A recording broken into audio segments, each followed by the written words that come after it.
ధన్యవాదాలు అధ్యక్ష. గత 2 రోజుల నుండి అకాల వర్షాల వల్ల మా దగ్గర ఒక 1000 ఎకరాలు పంట నష్టం జరిగింది అధ్యక్ష. దానికి నిన్ననే నేను కాన్స్టిట్యున్సీకి వెళ్ళి గ్రామాలను కూడా అన్ని పరిశీలించి మరి రైతులకు భరోసా ఇవ్వడం జరిగింది.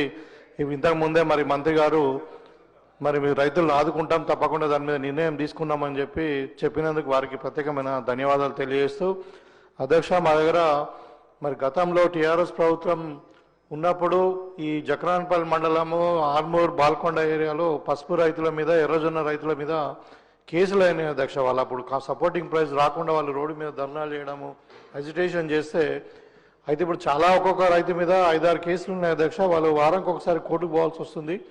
అదేవిధంగా మా దగ్గర మంచిప ప్రాంతంలో, ఈ ముంపు ప్రాంతంలో ప్రాణిత చెవుల 21 ప్యాకేజ్ కింద రైతుల మీద కేసులు పెట్టిన అధ్యక్ష గతంలో ప్రభుత్వం. సో ఆ రైతుల మీద కేసులు ఎత్తివేస్తామని చెప్పి ముఖ్యమంత్రి గారు కూడా మా జిల్లాకు వచ్చినప్పుడు చెప్పడం జరిగింది. మేము కూడా రిప్రజెంటేషన్ ఇచ్చాము. ఇప్పుడు మరి హోంమంత్రిగా ముఖ్యమంత్రి గారే ఉన్నారు కాబట్టి మేము మరొకసారి మీ ద్వారా మేము రైతులకు ఇబ్బంది కలగకుండా ఆ కేసులను ఎత్తివేయడానికి మరి పోలీస్ శాఖకు ఇన్స్ట్రక్షన్స్ ఇవ్వాలని చెప్పి కోరుతున్నాను అధ్యక్ష.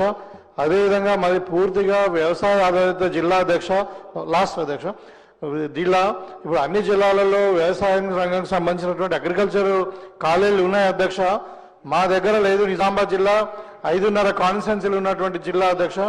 మరి మా జిల్లాలో కూడా అగ్రికల్చర్ యూనివర్సిటీ కానీ అగ్రికల్చర్ కాలేజీను ఏర్పాటు చేయాలని చెప్పి మేము తగినటువంటి ఒక 400 ఎకరాలు మేము ఇవ్వడానికి సిద్ధంగా ఉన్నామని చెప్పి మా కాన్స్టిట్యున్సీలో ఏర్పాటు చేయాలని చెప్పి మరి వ్యవసాయ శాఖ మంత్రి గారిని ప్రత్యేకంగా కోరుతూ ధన్యవాదాలు.